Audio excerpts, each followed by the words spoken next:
त्रिस्पर्शा एकादशी है कल की जो ये इसको कहते हैं महाफलदायी त्रिस्पर्शा एकादशी। इसमें उदय काल में थोड़ी सी एकादशी होती है और मध्य काल में द्वादशी तिथि होती है और अंतिम काल में और अंतिम थोड़ी समय में त्रयोदशी तिथि होती है, जो जैसे वो सुबह 4 से 6 तक और वो पूरा दिन द्वादशी और सुबह जैसे 8-9 बजे तक एकादशी होती है। तो ये जो एकादशी ऐसे 3 तिथियां जिसमें मिलती है, 3 तिथियों का स्पर्श होता है आपस में, एकादशी द्वादशी त्रयोदशी, उसे त्रिस्पर्शा एकादशी कहते हैं। इसका उपवास करने से 1000 एकादशियों के व्रत का फल मिलता है और इसमें 1000 राजसूय यज्ञ का भी फल मिलता, राजसूय 1000 नहीं और 1000 राजसूय यज्ञ का फल मिलता है और 100 अश्वमेध यज्ञ का भी फल मिलता है। और इसमें 10 पीढ़ी माता की, 10 पीढ़ी पिता की और 10 स्वयं की पत्नी की पीढ़ियां भी इसमें तर जाती है अगर ये व्रत कोई रखे तो, और करोड़ों तीर्थों का फल मिलता है। और पापाकुशा एकादशी रखने से भी 1000 एकादशियों का फल मिलता है। तो कल क्या है, एक ये पापाकुशा एकादशी है और त्रिस्पर्शा का भी योग बन रहा है जो कि बहुत ही वर्षों में आता है, 18-20 वर्ष में एक बार। और तो वह त्रिस्पर्शा एकादशी कल 14 अक्टूबर सन 2024 को है और इसमें कहते हैं 10-10 पीढ़ियाँ ये तर जाती है और इसमें ये व्रत रखने से आरोग्य, धन, बल, शक्ति, लक्ष्मी और धर्म, मोक्ष प्रदायक है ये तिथि और इसके रखने से यम यातना नहीं भोगनी पड़ती। तो ये व्रत कल रखना बहुत ही अच्छा है। जैसे और जिसको जैसे वो योनि 11 का जो दान पुण्य होता है, तो इसमें है ना, अगर चांदी कोई दान कर दे, थोड़ी सी भी, जरा सी भी चांदी, तो उससे है ना हंस की योनि में नहीं जाते हैं। और इसमें सामे का भोग भगवान विष्णु को लगाते हैं, सामे की खीर वगैरह, तो वो भोग लगा के फिर आप लोग प्रसाद ले सकते हो। और जितना हो सके ये व्रत अगर मीठे पर रखें तो उपवास रखें तो अच्छा होता है, नहीं तो भी नक्त व्रत अगर वो भी न रख सके तो एक भुक्त व्रत, उसमें सूर्यास्त से पहले एक समय सगाड़ ले लेते हैं और नक्त व्रत में तारे निकलने के बाद उसमें सगाड़ लिया जाता है। और कोई उपवास रखे तो बिना पानी के और बिना फल फ्रूट के तो ठीक है, और किसी से नहीं हो तो कोई फल फ्रूट भी ले, दूध ले, दही ले, लस्सी ले ले, जूस ले ले ऐसे, और या फिर मीठा ले, नमक जितना हो सके न ले तो ज़्यादा अच्छा है। इस तरह यह एकादशी का व्रत करने से बहुत पुण्य होता है। और फिर किसी ब्राह्मण को कोई फल फ्रूट वगैरह दान में दे दे, तुलसी पत्ता का भोग लगा के, वो तुलसी पत्ता रख के भोग लगा के ब्राह्मण को दान करने से दक्षिणा सहित और फिर इसका पुण्य मिलता है। और दूसरे दिन द्वादशी को फिर ब्राह्मण भोजन करा दें तो भी पुण्य मिलता है। तो कल वो त्रिस्पर्शा एकादशी है, उसका महात्मा है। ये कौन से पुराण में आया हुआ? ये एकादशी महात्मा आता है उसमें और पद्य पुराण में है। ये सबको करनी चाहिए। हाँ, ये सबको करनी चाहिए। इससे ये है ना, क्या होता है, जो 42 साल जो व्रत रखें, यानी 1000 की गिनती होती है, पौने 42 साल से 42 साल कोई व्रत रखे एकादशी का, और ये एक एकादशी रखे तो 1000 एकादशियों का फल मिल जाता है। एक महीने में 1 साल में 24 एकादशियां होती है, तो 42 साल की 1000 एकादशियां हो जाती है। तो ये 42 साल का इसमें फल प्राप्त हो जाता है एक एकादशी रखने मात्र से। मतलब इस एक एकादशी व्रत से? हाँ, इस एक एकादशी व्रत से। पद्य पुराण में भी लिखा है और एकादशी के गीता प्रेस वाली जो पुस्तक है एकादशी महात्मा है, उसमें भी लिखा है पेज नंबर 26 पे। पेज नंबर 26 पे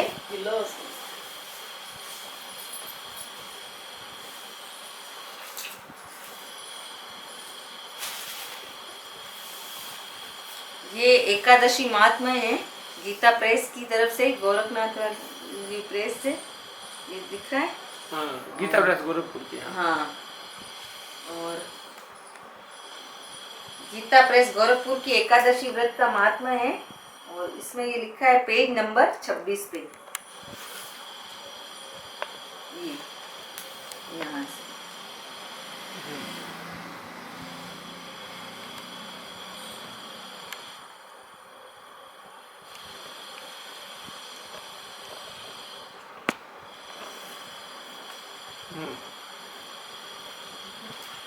और वो अभी नक्त व्रत का वो इसमें हाँ बता दो कुछ। वो भी दिखा दूँ, नक्त व्रत का लिखा हुआ है जो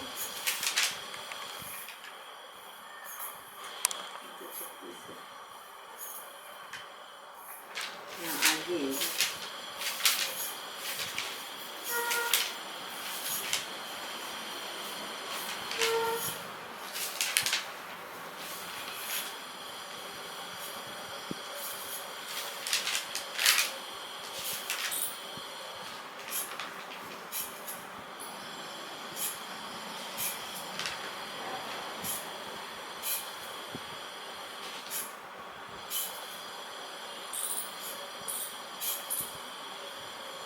चश्मे की जरूरत नहीं है, ऐसे ही पढ़ लेती हो। हाँ पढ़ लेती हूँ, चश्मा है ही नहीं मुझे लगा हुआ।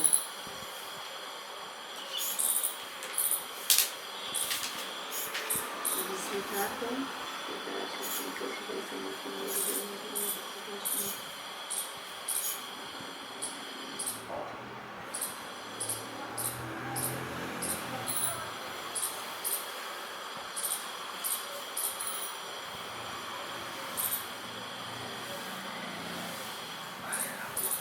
पानी पीना पी लो। नहीं ऐसा मेरी हालत खराब हो गई अब। पानी पीना पी लो।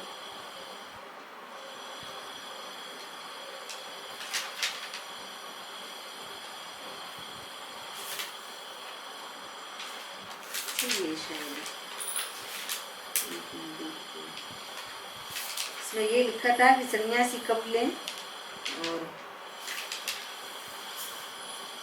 खैर अब सन्यासी की तो जरूरत है नहीं अपन को, तो यहाँ हाँ तो नहीं उसमें लिखा है ना, जी इसी में ही होगा शायद। नक्त व्रत का था इसमें।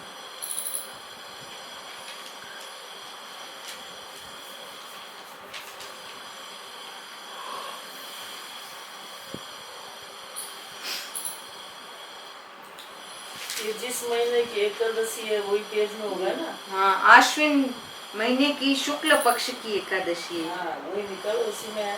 हाँ नहीं इसमें नहीं था, ये मैंने इसमें पढ़ा था। नक्त व्रत का तो इसमें है मेरे इसमें। नहीं जो कल एकादशी है वो क्या इसमें माता जी किताब मेरे को में नहीं कहते लिखा थे, हुआ माता जी कहते थे तेरे को किस किताब में लिखा है कि उपवास करना चाहिए या पानी नहीं पीना चाहिए या चांद तारे देख के, तो मैंने कहा एकादशी की किताब में है, नक्त व्रत का दिया हुआ है। तो बोले अच्छा, तो मैंने आज अभी उनको पढ़ा के ही आई थी मैं ये, तो मैंने कहा इसमें नक्त व्रत का है माता जी, मैं बताती हूँ।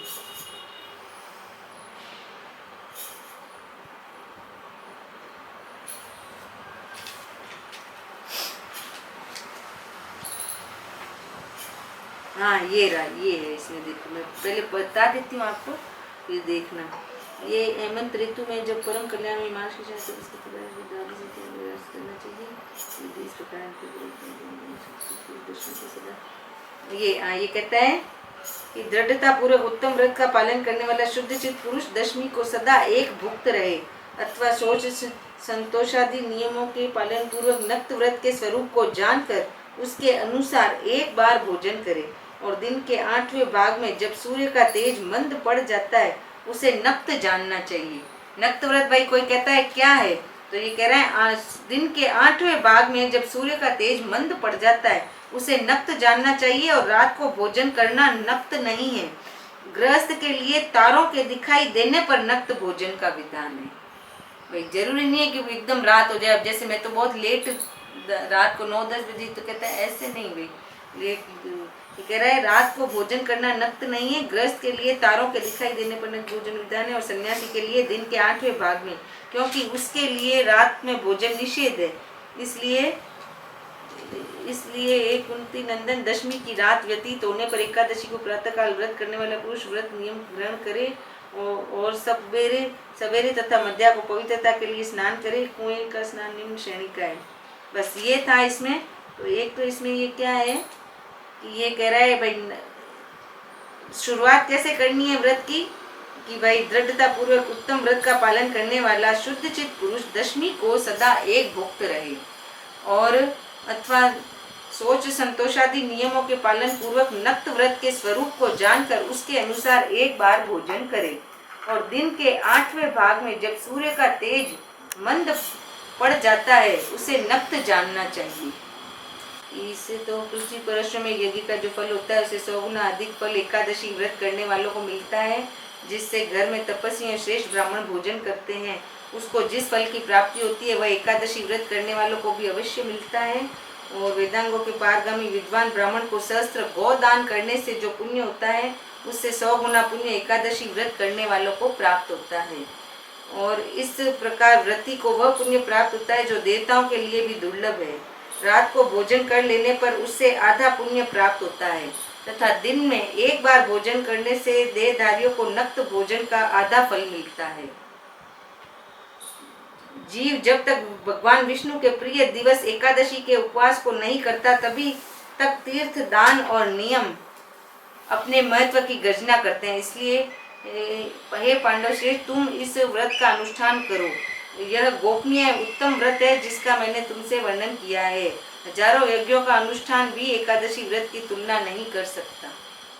ऐसे मतलब एक भुक्त कहते हैं कि 4 बजे से मतलब सूर्यास्त से पहले आप 4 बजे जैसे खाना खा लो उसको एक भुक्त, और सूर्यास्त के बाद तारे निकलते ही एक, इसको नक्त व्रत कहते हैं।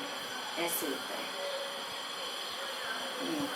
और इसमें तो भोजन तो लेते ही नहीं है, फलाहार लेते हैं। अगर कोई लेना चाहे जिसकी शक्ति नहीं हो तो वो फलाहार फल दूध वगैरह ले सकता है या सामा भी बना दे तो कुछ नहीं। बाकी ये बाहर के सगार के मिर्ची बड़े वगैरह नहीं खाने चाहिए, बाहर की कोई भी चीज़ न लें क्योंकि मावे में भी मैदा और दूध पेड़े में मिला देते हैं तो व्रत टूट जाता है। और ये सगार के मिर्ची बड़े, वेफर्स, फलारी चेवड़े ये सोयाबीन के तेल में तलते हैं तो भी व्रत टूट जाता है। तो बाहर की कोई भी चीज़ न लें, घर में ये सामा वगैरह बना के मूंगफली के तेल में या वैसे तो एकादशी व्रत में तेल चलता ही नहीं है, शुद्ध देसी घी में ही बनाकर खाना चाहिए।